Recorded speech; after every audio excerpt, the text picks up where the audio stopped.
biyya Dubaay kana keessatti bartee kanaaf jennaan ni dhiisamma duraan dubbatanii waan kun hin bareedu. Wanti kun doolaara baay'ee kummiitti godha kan nyaatte iyyuu. Borimo sini biyya ormaa jirta balaa sirra ga'u immoo beektaatiin baata malee haalli namaa garatti deemuu hin beeku. Bormu adii waa. Gabbee Oromoon jedhu waan. Gabbee Oromoon jedhu waan. Oromoon kan waggaa torba guutuu biyya arbaa jedhu. Balaan nu deemu siyaasa. Gadda sobanii yoo kaameraan fuula gurraacheessu kaameraan fuula gurraacheessu naani mana gubatee sobanii isa kaameraan gurraacheessu birriin dura gurraacheessu. Boleesso aggeeffadhu. Elame abbaan waanuma facaafatte haammatta harkuma keetiin hamaa facaafte haammatta birrii kana deeffattee ati buusii kana buufattee borbala. Waay baraan dubbate banaan sitta buute. Haqa kootee farmachaa maasi gahi. Gaboo kaffalta kaffalta. Kaffalu figeeti. Kaffaliin siin jedhe bariin kaffalta. Fidi fidda. Biroon fidi gaadhisi. Riisiiti isaa mul'isu. Akkaawuntii qabadhu kuma tokko jedhu qabadhu akkaawuntii kuma tokko. Asirratti maxxanfadhu. Maamni hin galchanu jedhu kun hin galchanu bara soba wallaahi laazim hin galchanu birri. Oo jarri kalmatti as akka taanii foon ta'uu gaddarbe. Niin kabilattee sun gaddarbe gabbaasi. Maamni useetiin ati iyyuu rasiitiin agarsiifne nuti maal sii kafalle rasiitii baase namaa diddee. Yoo min diddee. Haadhu na diddee. Akkaawuntii qabii siin jedhu waraqaa jira akkaawuntii qabii. Niin kafalu. Isin isarratti gashitan as baasaa gaafa sana isin kakaffalan yani garuu hin kaffalu gara kee. Niin arrasiidii niin baasaa. Ati keessa jirtu ati haqa dubbatu Nuti asitti duutaan illee hin kaffalan. Oromoo gargaarsa. Uzubillah. Hiriyaani. Paawuloosiin kakadhu. Obboleessi tokko seela hundumti jala kana si gaafachaa jiru rasiitiin mul'isiin jechaa jiru ati warra witingirraa bicha argite ati. Jala. Kun akkaawuntii barreeffamee lama kunoo. Niin kafalajii kakadhu waadaa. Lalisee dhaggeeffadhu siika kana ayyee mul'istaa. Eerii mul'isa. Ayyee maal jennee siika kana. Yoo dhuguma gartee niin kafalajee kafaluu baadhee si ganee oon kijibe. Yesus Kristos na hagalu je kakadhu. Inkakatiin intala maratte bilaasha seekan ballaare sila. Inkakatiin ati kakadhu kan jedhu jiru macaafa keenya keessa keessan dhiyaata waa'uun keessa waa ta'edha okay? Aki macaafa qulqulluu dubbifau. Indee akkamittiin seema naree kakachuu battu. Wangeera nu kakadhu. Maxaafa wangeela maal beekta si jammar waa'ee wangeela maal beektu. Kakadhu wangeelli. Nu kakadhu si jedhe boo girgiri baasii kakadhu. Ni beeknaa beektiin jaalam beektuuti. Simiti kan wangeela ni kasiisu si jammar. Ani siifin kaffalaa. Wangeelli kun na haa guddisu. Carraa kennameena. Wangeelli kun dhaggeeffadhu. Wangeelli kun na haganu jireenya koo keessatti ilmoo koo dhalate naan guddatiin. Oomay. Gooftaa koo garaa hin qaban salphadha taa'e. Wangeelli koo qoosaa miti qoosiin akka waan ofii mul'ise qaban. Waan jette kakatu dhaggeeffadhu. Nyaannaan si faayin. Deemnaan natti hin tolin Oromoon guutuu na abaartu jireenya keenya ibidda haa ta'u. Doomi maali haadha keenya abbaa keenya maali. Gooftaa koo maaloo daanna qabe. Namaa eessa nan kafadhaa. Daanna qabe. Geesheera gargaareera kennameena. Carraa kenname yeroo tokkona. Dirooni. Ayyee dubbadhume jaarrata. Qarshii ergiteefi jirtaa miti. Qarshii ergiteef sanii yaada laggeeffadhaa nana jalaa bocinaan dhugaa sitti dubbachaa jira. Qarshii ergiteef sanii risiitii maxxansi. Yookaan immoo foloo irraa qabna waan ta'eef ergi gara kajjitiin ammoo tanaas marraan risiitii kee guutuu dhaggeeffadha isinitti himaani wanni sodaatu itti hin jiru risiitii kee maxxansi asirratti wanni sodaatu wanni dhossamu tokko hin qabu birrii ergiteef miti waadaan dhugan hayyee waada galtaa ani sobduu miti sobduutu kakata barra sobduutu kakata. Nama kakatu gonkumarraa fudhadhu sobduu miti dhugaan siin jechaa jira risiitii birriitiin kenniteef maxxansi yookaniif immoo abbaa kanaas gootee akkanatti irraa haasoftanii amantaa keenyatti qostoota amantaan keechan gaafa arrabsame nu alaa arrabsame jenna. Waa'ee amantaa dinaa saaraan waa'ee amantaa keessirraa amantaa birriin kee yoo dhuguma birrii ergite qooyina jala wocini ani dhugaa sitti. Gabbuu si booda sheetaan. Eedana burre dha. Maaloo talaqaaqaame. Talaqaaquu moo yala. Fuudhee Elaa kun gandummaa deemti kun bara. Elaa dhaggeeffadha kun gandummaa qabdi shee qabdi firii diinaa. Namni dhugaa dubbatamu hin jaallatu maa baaftani mucayyoo amma deebisoon. Waa'ee amantiitti maal eeguuti? Waa'ee amantii haasaa Ani nama dhugaa dubbatu hin jaallattaniif hin deebisi ishee amma mucayyoo maal deebisi? intalli shira qabdi bitamtee dhufte intalli maa bitamtee dhufte ganni. filannoo qabaate dhugaa rabbi waluu deebisiitti yaa'u jechaan fudhatama qabu fudhanne jechaan fudhatama hin qabne gad deebisa. Namni ofitti amanuu maallaqa keessan niin kafalaa jee kakatu waadaa sin firannaa rasiitii gabbaa. Jammar maqaan isaayyuu ati otoo ergitee taate rasiitii sana maxxansite guddifte okee kanaan Rabbiin sinnisu yaa mucaan nama guddaa kana dhiisi gadi bu'e irraati dhugaa rabbiin sinnisu. Dhaggeeffadhu duroon ijoollee namantaa gargaara. Riifsiitii Dantaa keessan yaa garagalcha akka barbaadde. Kiristoos amantaa gargaarchaa hanga wal jalannoo wal kabajni waa warreen haasaa turre beektaa waa'ee amantaa kanarratti. Waa'ee amantaa haasaa jira keessatti kan ijoollee gargaarchaa dhugaa waaqa booda isin qocca'ini nus Wattuu qabbuun siin jedhan Kan waa'ee amantaa sitti keeti. hin kaasuu yoo barbaadde booda immoo wanta bira kufuun. Hayyoo Oromoo. Jedha biyyiin bara Warri waa'ee amantaa dubbattu warri waa'ee amantaa dubbu ofiisiitii hun salaattu bara kijibduu jechuun amantaa ofiin beektu amantaa namaa sun. Baay'ee dubbataa warri yaada qabdan amma. Arshiin keessiif kaffalamaa rasiitii kee maxxansi jala koomenti dubbifadhooti maxxansi warra gararraa miti warra gajjalla koomenti dubbifadhu oshii.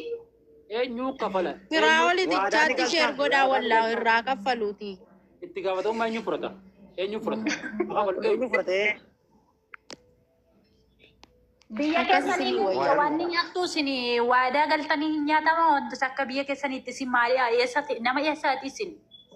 Nama Oromooti. Nama nuti Oromooti. ani maammeen kafa ijoollee kafaadha. Isin Oromoo miti baay'ee biyya keenyatti xiqqoo qaaniidha waa tokko waadaa galanii waadaa nama isin namarraa deeffachuun qaaniidha bara. Warra tufe har'aa bukeessa rabbiin na jaanaa baasu. Amiin naa jedha warri jala. Amiin. Amiin. Allahumma amiin. Kana dhoyya.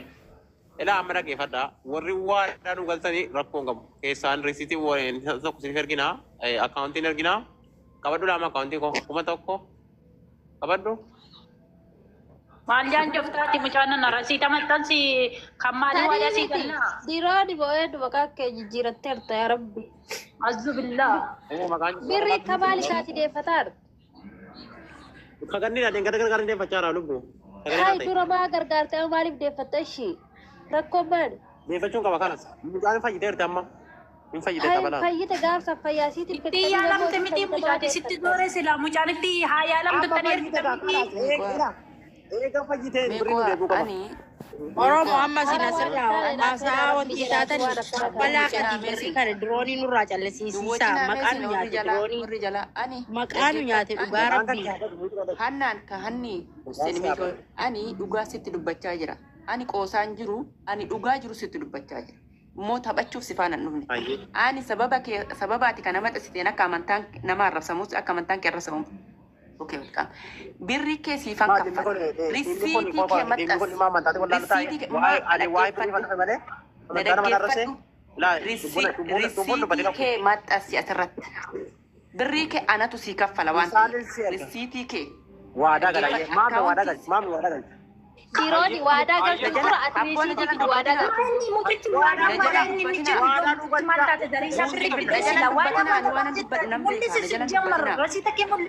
Muutii godhe jara hundaa'u takkitti zammalee takkitti Waan dubbatu beekaa na jalan dubbatina. Waan dubbadhu nan beekaa. Dhaggeeffadhu obboleessoo. Alas birriin keenya garuu deemaa birriin keenya har'a garuu deemaa muutii qabda jiraan. Dhaggeeffadhu sittani maani. Ani si faana taphachuuf yookaan qoosaa yookaan arrabsaa miidiyaa kanarra hin dhufne. Yookaaniif immoo waan biraa barbaadeeti. An dhugaa waaqa dhugaa sin jechaa jira. Risiitii kee atumti maxxansi. Risiitii kee asirratti naa maxxansi. Asirraanis screenshot godha. Nan dubbisa. Risiitii kee irratti anas sii galcha. Asaniin booda wanti ati asirraa ganni irrees dubbattu wanti nama abbaa keenyas maxxansitee asirratti irratti qoosaniif hin jiru. Ani dhugaan sin jechaa jira qoosaa miti. Ani dhugaan birrii kee kaffaluufan Ayye rasiitiin maan baasa ammaan baasa achina baasiin ammaan baasa. baasii. Maame. Waada galchi maame. Dhaggeeffadhu. Waadaa wayiitu Na jalan dubbatina ammoo. gurba waadaa wayiitu Na jalan dubbatina. riisiitii mul'isu Ani waan na jalan dubbatina asin. dura baa gargaartanii abbaa deeffatan birri. Atturaa dabar faayidaan qabdu yaaki. Waan an dubbadhu nan beekaa na jala naa seenaa. Dhaggeeffadhu waadaan ugali kan naan jettu maal akka ta'u waadaa sii gala. Waadaan akka waadaa wayitu nan barbaachisu. Ati dhugaa qabda qarshiin kee kaffalte. Dhaggeeffadhu obboleessoo. Ati dhugaa qabda qarshii kee kaffalte taananii maal akka ta'u waadaa gala. Risiitii kee bichaa maxxansi. Waadaan maaliif barbaachisa? Risiitii kee dhugaa barsiisuu jirta siif kafala. Eenyuun naa kafala? Itti gaafatamummaa eenyuun fudhata? Siin garsa Nan kaffalaanuu baasi gadi risiitii kee. Ayyee gadiin baasa kakadhu. Siif Maaliif akka kan sababan ani kakadhuun maali ragaa kee gadi baasi ani sobduu miti sobduutu kakkaata ishii sobduu miti ani nama dhugaarra dhaabbate sababan ani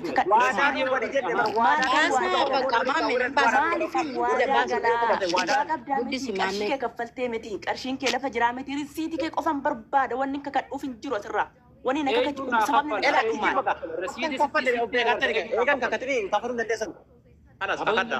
Waadaan godhama. Dhaggeeffadhu ani akkasi sobdanii asirratti dubbii barbaadan nan beeka. Sababa isaa maxxansi risiitii kee dhugaa arga qabaate qarshii kee birrii takka warra suurii sitii birrii nu galchi.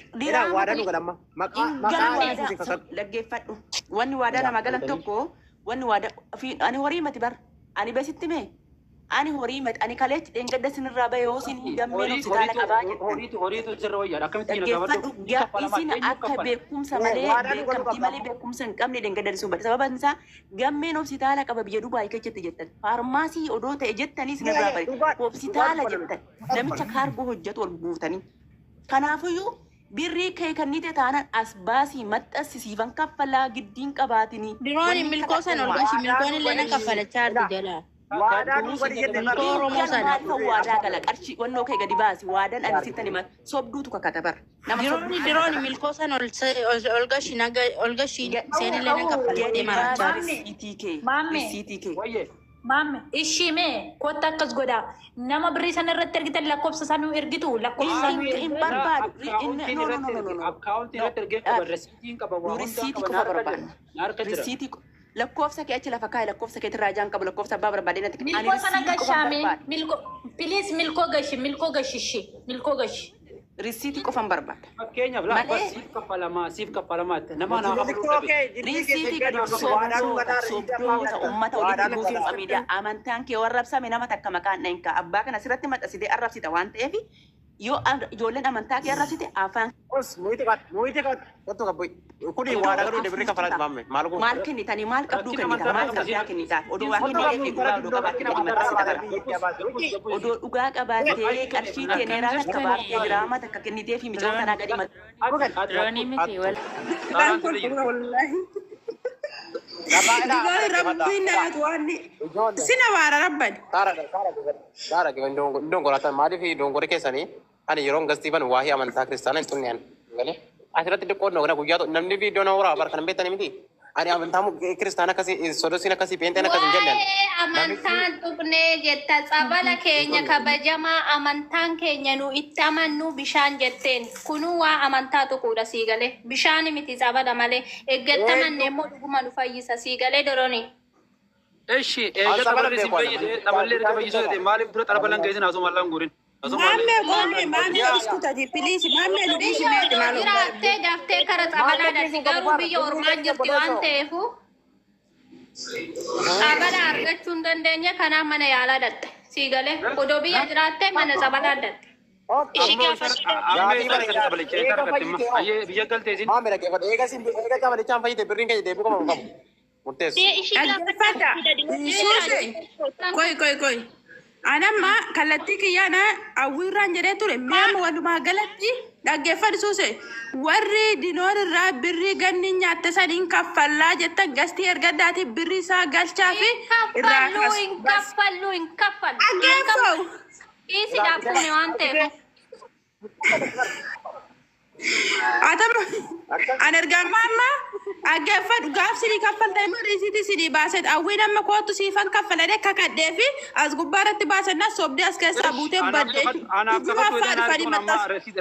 hin kaffalu siif hin kaffalu awwiin agaruu amma hin kaffalaaf dhuftee amaxxansita awwiin awwiin dhusa baate Nama takkaan kaffalina maaltu giddiidhaan kennaa jedhee nama takkaan kaffala.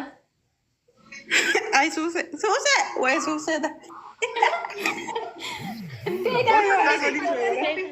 Sani waa'ee amantii keessa nama. Kota mana nu banaati dinoori qabnee ragganna. Dinoori dhaqee mana baneessi raggata qabee ana dhugaachuudha. Diinoori dhaggeeffadhu qoy saaraan iyyinati. Diinoori si kadhanne bakka ol sossobuun muka xiqqoo ishiin baay'ata.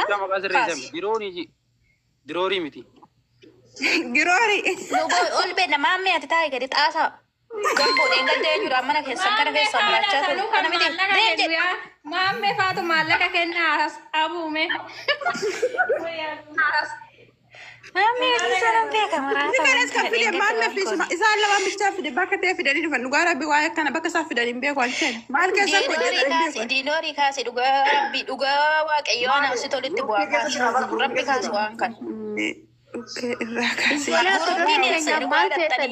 Guruppiidhaan waan hin taane hojjenna. Kanaafuu immoo waan hin taane isa ta'uu kanarraa buusu. Ibiddaadha wal dhaga'uu Saara maallaqa keenya kafaltamuun kafalta. Maammeen kaastanii. Deeme ani maafii Maammeen kaastanii dhugaa rabbi ani xiqqoo sinii fi gaafate rasiitii fi kanarraa dhabama naa godhati. Suminiin takka gatii qabdi suminiin takka ganniidha baaftee hin kennin abadan ati sobda hin kijibda. Resiidii oliin baafadha naaf kafalta. Maammee rasiitii fiti. Dhugaa waaqayyoo amma sii dabarsa rasiitii fiti. Kiristoosii rasiitii fiti. Resiidiin fida kakadho yalla kakadho asirratti kakadho maal baafadha ummata kanarratti kakadho wallahi oliin baasa kakadho kakatteetuma kafaluu baannaan haadha Maaliif kakadda? Maaliin sababni isaa? Resiidii oliin baafadha maallaqi ammaan ol baafadha asoo tas keessa gadi hin buune amma asirratti ol baafadhaati. Siifan kakadda akkaati maallaqa hin kennine maammee. Naa kakachuu miti niin kafalee jiittee kakattaa oliin baafadha. Odoo ati hin kennimoo bara ati hin kennine ati odoo kennite iyyuu ani maallaqa sinii kennuun qabu.